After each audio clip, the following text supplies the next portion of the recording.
How y'all doing out there, man? This is Big J with Best Way to Smoke News, and we'll be back with our official news next week.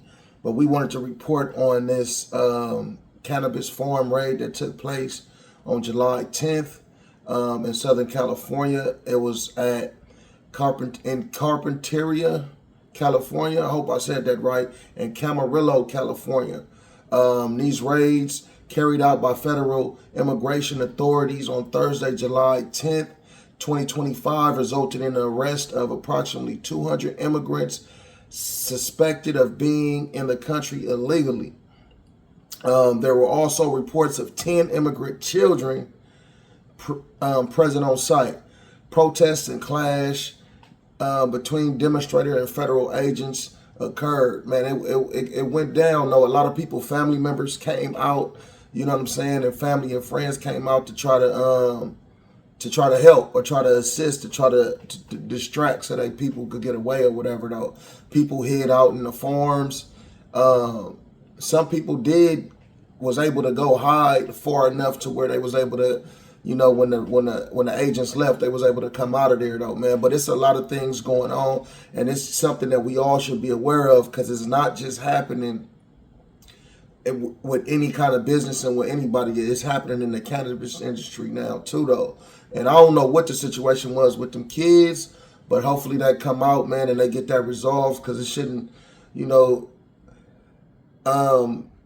cannabis is still a Schedule 1. You know what I'm saying? So with the schedule that it is, it's perceived to be a drug. You know what I'm saying? And, you know, us at Best Way to Smoke, we don't call it a drug. It's medicine. You know what I mean? But this is what's going on, and this is the reality that we're living in. And it seems like with a lot of different things that's going on that we will be reporting on down the line, that there's some kind of war on cannabis brewing. You know, it's been here, but it's finna get hectic, you know, for a lot of people and for a lot of us in the cannabis industry, man. So just be aware, man. Take a look at this video with a little AI narration behind it. Yeah, stay tuned. We'll be back next week with another episode, man. This is Big J, Best Way to Smoke News. While California has legalized cannabis cultivation with proper licensing, the raids, involving agencies like ICE and Customs and Border Protection, were reportedly carried out under criminal search warrants related to the alleged harboring and employment of undocumented immigrants. The Department of Homeland Security also stated that at least 10 immigrant children were found on site, rescued from potential exploitation. Tragically, the raids led to the death of a farm worker. Family members confirmed that Alanis, a sole provider for his wife and daughter in Mexico, died Saturday from injuries sustained after a 30-foot fall from a greenhouse roof, while reportedly attempting to hide from agents. While DHS stated he was not being pursued at the time of his fall, the United Farm Workers Union and family accounts suggest he was fleeing. His niece reported that he suffered a broken neck, fractured skull, and a ruptured artery, highlighting the extreme dangers faced by workers during such operations.